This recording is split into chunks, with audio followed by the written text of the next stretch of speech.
साधु सेवा धर्म हमारा, कामन दुनियादारी से। साधु सेवा धर्म हमारा, कामन दुनियादारी से। कोई भला करे चाहे बुरा करे, कोई भला कहे चाहे बुरा कहे, हम हो चुके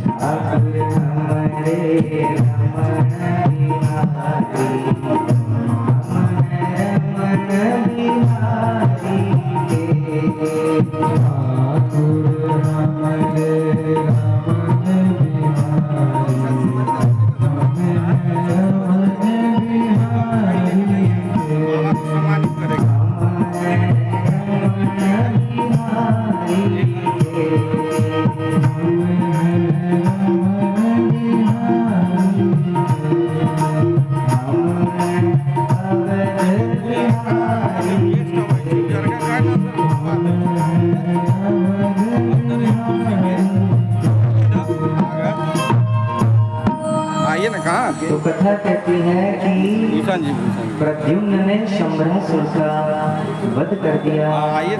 और नारद जी जब द्वारिका प्रद्युम्न को लेकर आए, तब सभी रानियों ने देखा कि प्रद्युम्न तो जैसे साक्षात श्री कृष्ण के अवतार ही है, उन्हीं के जैसा रूप देखे।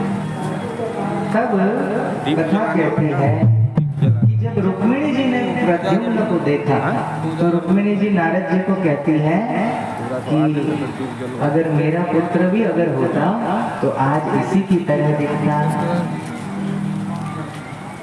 तब नारद जी मुस्कुराए और कहा कि माते, ये जो आप कह रही हो कि हमारा पुत्र अगर ऐसा होता तो ऐसा ही दिखता, ऐसी कटकाठी होती। तो आपको सबसे बात बताता हूँ कि शंभरासुर तो आपके पुत्र को उठाकर मारने के लिए ले ही गया था, लेकिन उसके मन में ठाकुर जी ने ही प्रेरणा की होगी कि मारो मत, बाल हत्या करना पाप है। देखो, राक्षस भी है तो उनके भीतर भी करुणा होती है। उनको क्या धर्म है क्या अधर्म है इसके बारे में पता होता है, लेकिन कुछ ऐसे होते हैं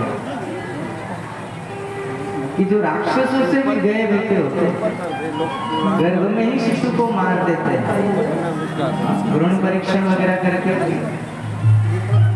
अवैध रूप से जहाँ चलते हैं वहां की बात। गर्भ में देखा कि बालिका है तो बस पीछे पड़ जाएंगे कि बच्ची लड़की नहीं चाहिए, पुत्री नहीं चाहिए, और फिर भ्रूण हत्या, गर्भ हत्या। ब्रह्म वैवर्त पुराण कहता है, पद्म पुराण भी ये कहता है कि गर्भस्थ शिशु की हत्या माने एक ऋषि के हत्या का पाप लगता है। किसी ऋषि की हत्या करो और जितना पाप लगता है उतना ही गर्भस्थ शिशु की हत्या का भी पाप लगता है। क्यों? क्योंकि गर्भ में रहा हुआ वो बालक, हमारा शास्त्र कहता है कि वो त्रिकालदर्शी होता है, उसको भूत भविष्य वर्तमान का ज्ञान होता है।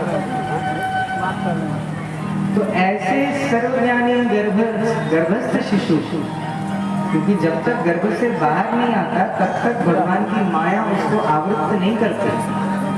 गर्भ से बाहर आने के बाद भगवान की माया ठग लेती है। पूर्व जन्म के साथ सब प्रकार के कर्म विस्मृत हो जाते हैं। तभी तो कबीर जी कहते हैं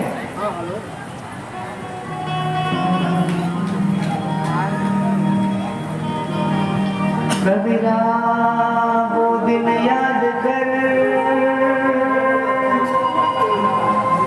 पग ऊपर तल शीश और मुखमंडल में आय के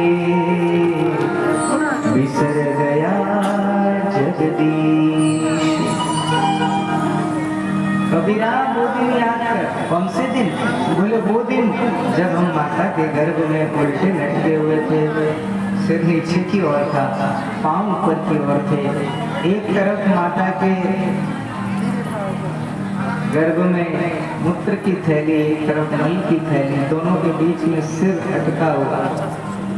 माँ तीखा खाए तो तकलीफ, खट्टा खाए तो शरीर में तकलीफ, न जाने कैसी कैसी गर्भ की पीड़ाएं झेल कर हम, शास्त्र कहता है कि गर्भ के 9 महीने के गर्भ में 7वें महीने का जब गर्भ होता है तो 7वें महीने में लगभग संपूर्ण अंग तैयार हो जाते हैं। तब वो गर्भस्थ शिशु जब पीड़ा में होता है तब हाथ जोड़कर भगवान से प्रार्थना करता है कि हे प्रभु, इस गर्भवास की पीड़ा से मुझे मुक्त करो, अब नहीं रहा जाता। देखो मुझे इससे बाहर निकालोगे तो मैं आपका भजन करूंगा, धर्म के मार्ग पर चलूंगा, किसी को सताऊंगा नहीं, परोपकार करूंगा। क्यों? क्योंकि परोपकाराय पुण्याय पापाय परपीडनम। किसी पर उपकार करना या किसी की मदद करना, किसी की सहायता करना, ये तो पुण्य है। लेकिन किसी को सताना, अकारण सताना, अपनी तुच्छ इच्छाओं की पूर्ति के लिए जब हम किसी को परेशान करते हैं, किसी को सताते हैं, तो पापाय परपीडनम, दूसरों को पीड़ा देना ही पाप। मन, वचन और कर्म से अगर हम अधार्मिक आचरण छोड़ दे, अशास्त्रीय आचरण अगर छोड़ दे, तो पुण्य को करना नहीं पड़ेगा, पुण्य स्वाभाविक रूप से होता चलेगा। लेकिन हम ऐसे, ये काले माथे का आदमी इतना चतुर बनने की कोशिश करता है नहीं, लेकिन चतुर बनने की ऐसी कोशिश करता है कि अपने आप को सर्वोपरि मान लेता है कि मैं ही सर्वस्व हूँ, मैं ही सब कुछ हूँ, मेरे से बढ़कर कोई ज्ञानी नहीं, मेरे से बढ़कर कोई धनी नहीं, मेरे से बढ़कर कोई पदवान नहीं। लेकिन ये धन, पद, प्रतिष्ठा, मान, सम्मान, ये जो कुछ भी संसार में जो कुछ भी आपको प्राप्त हुआ है, ये हमारे पूर्व जन्मकृत जो शुभ कर्म है उसका फल है, जो हमें आज सब कुछ प्राप्त हुआ। अगर इसको बढ़ाते रहोगे परोपकार करके, सेवा करके, साधना करके, तो आपको फायदा, आपकी वो धन संपत्ति, मान, प्रतिष्ठा बनी रहेगी। लेकिन अगर आपने धन, प्रतिष्ठा, मान, बड़ाई के चक्कर में अभिमानी होकर अगर अधार्मिक आचरण प्रारंभ कर दिए, तो पूर्व का जो सुकृत है धीरे धीरे खर्च होकर नष्ट हो जाएगा, और जो अभी वर्तमान का जो कुकर्म है उसका फल जब बढ़ेगा तो ये जितनी भी धन है, संपत्ति है, लक्ष्मी है, पद है, प्रतिष्ठा है, सब नष्ट हो जाएगा, कीर्ति नष्ट हो जाएगी। इसलिए शास्त्र, संत और ऋषि मुनियों की आज्ञा है कि तन से सेवा कीजिए, मन से भले विचार, और धन से इस संसार में करिए पर उपकार। और किनका त्याग करें? बोले मान, बड़ाई, ईर्ष्या, इनका त्याग करें। कंचन तजना सहज है, सहज नारी को नेह, मान, बड़ाई, ईर्ष्या, दुर्लभ तजना। कंचन तजना सहज है, बहुत सारी धन संपत्ति है, वैराग्य हो गया, दान कर दी, साधु बन गए, बड़ा आसान है।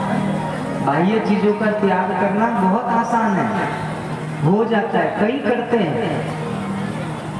सहज नारी को नहीं, किसी से बहुत प्रेम हो, ऐसी नारी का भी कोई व्यक्ति त्याग कर सकता है, संभव है, हो जाता है, कोई बड़ी बात नहीं। जिससे बहुत ज्यादा लगाव था और पूरे समाज से, परिवार से विरोध में जाकर प्रेम विवाह कर लिया, कोर्ट मैरिज कर ली, बढ़िया। इतना प्रेम था कि पूरी दुनिया से विरोध मोल ले लिया, हाँ बढ़िया, अच्छी बात है, प्रेम था। लेकिन वो टीका कितने दिन, कुछ ही दिनों में ऐसे झगड़े भयंकर हुए कि वो जो एक दूसरे के बिना रह नहीं पाते थे, जी नहीं पाते थे, नस काटने की, मर जाने की धमकियां देते थे, वो दोनों ही उसी कोर्ट के थ्रू अलग हो जाते हैं। एक कागज का टुकड़ा दोनों को अलग कर देता है। तो कंचन तजना सहज है, सहज नारी को नेह, वो नारी का भी कोई त्याग कर सकता है, लेकिन मान, बड़ाई, ईर्ष्या, जेलसी का भाव होना, जलन होना किसी से। पड़ोसन ने साड़ी थोड़ी महंगी ले ली तो अंदर से हो गया कि इसके पास महंगी, मेरे पास क्यों नहीं। पड़ोसी ने 2 व्हीलर की जगह 4 व्हीलर ले ली तो यहाँ जलन होने लगी कि उसके पास है, मेरे पास क्यों नहीं, मैं उससे अच्छी लाऊंगा। ये जो जलन की भावना है, इसका त्याग करना बड़प्पन है। मान, बड़ाई, सम्मान की इच्छा, अपनी प्रसिद्धि हो, हमारा नाम हो, इस नाम की मान, बड़ाई, ईर्ष्या, दुर्लभ तजना दे, ये कोई त्याग दे, वो महापुरुष होता है। हमसे यही तो नहीं त्यागा जाता। कई लोग कहते हैं संत महात्माओं में और हमें फर्क क्या है, बस कपड़ों का फर्क है, उन्होंने कपड़े बदल लिए और हम जैसे सब लोग पहनते हैं वही पहनते हैं, बस फर्क इतना ही है ना।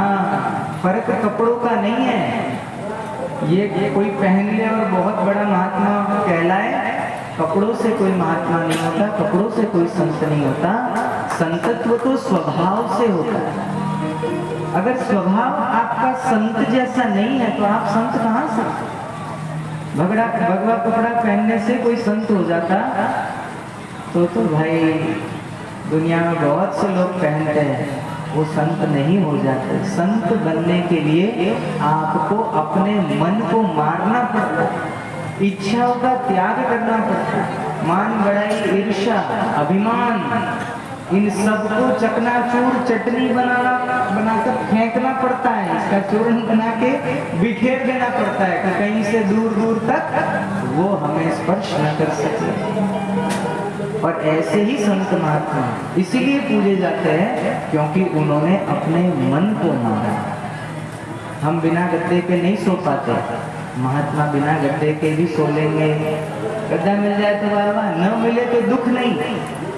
महात्माओं के पास कभी 56 भोग लगते हैं तो कभी पीने के लिए पानी भी नसीब नहीं होता, लेकिन वो दिन जहाँ 56 भोग मिलते हो उसमें जितनी प्रसन्नता है उतनी ही प्रसन्नता उनको जब कुछ न मिले, भूखा सोना पड़े, तब भी रहती है। वो है संत। सुख में सुखी हो जाए, दुख में दुखी हो जाए, उसे संत नहीं कहते। हर परिस्थिति में जो सम रहे, समता के ऊंचे सिंहासन पर जो हमेशा प्रतिष्ठित रहता है, ऐसे महापुरुषों को ही संत कहते हैं। कपड़ों से संत नहीं बनता। इसलिए मैं आपको पिछले 6-7 दिनों से बार बार जोर देकर कहता हूँ कि हृदय के परिवर्तन के लिए यह महायज्ञ का आयोजन है।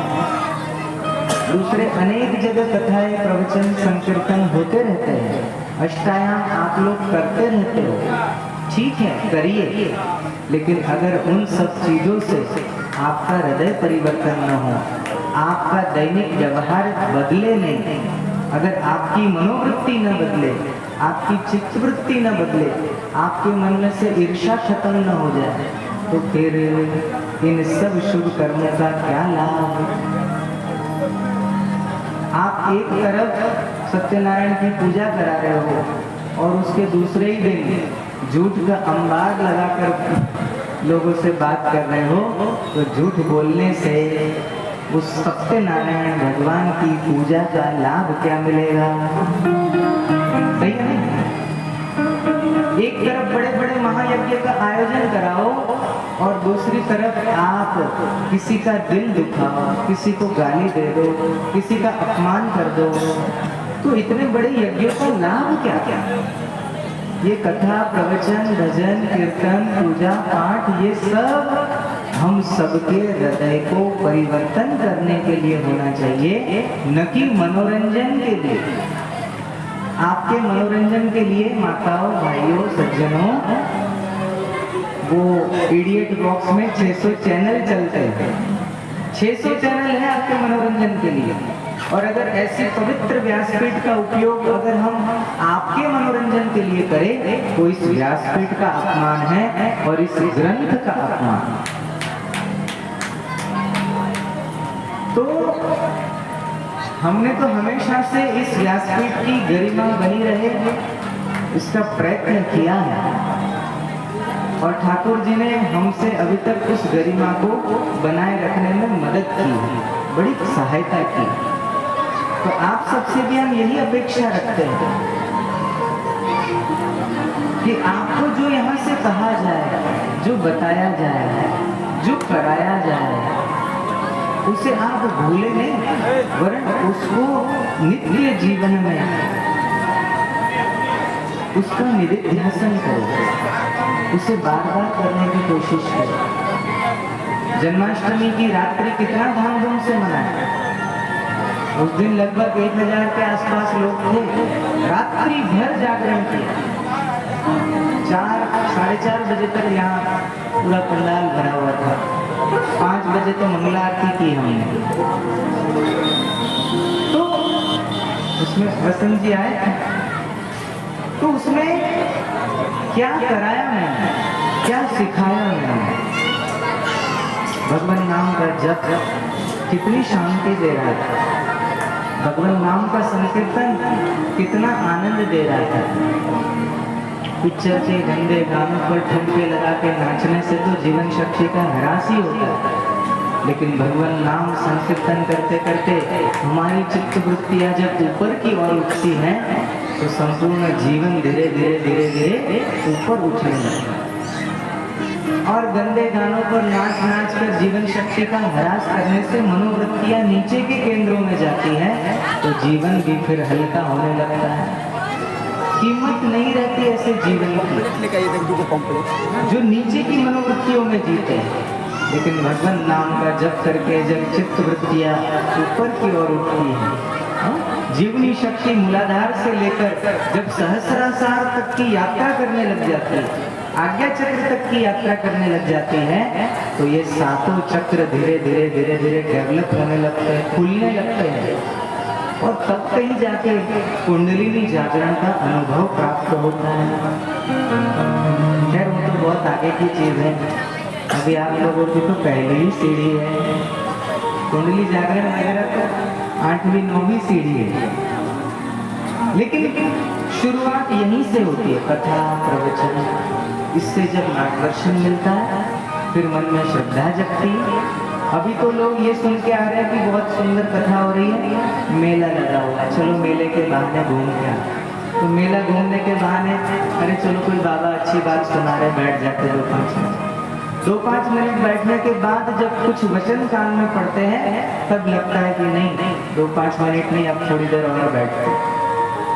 जब पूरी बात समझ में आती है तब मन में श्रद्धा जागृत होती है। बस ये श्रद्धा का जिस दिन बीजारोपण हो गया, जिस क्षण ये श्रद्धा का बीजारोपण हो गया, ये श्रद्धा धीरे धीरे धीरे धीरे धीरे निष्ठा में परिणत होती है, निष्ठा में बदलती है, और ये निष्ठा धीरे धीरे धीरे हृदय में प्रेम को प्रकट कर बैठती है। और जब जिस दिन प्रेम प्रकट हो गया, हृदय निर्मल हो गया, और इसी निर्मल हृदय में ठाकुर जी कहते हैं, निर्मल मन जन सो मोहि पावा, मोहे कपट छल छिद्र न भावा। ये कब होता है? उसके लिए तीनों का त्याग करना पड़ता है। तुलसीदास जी कहते हैं,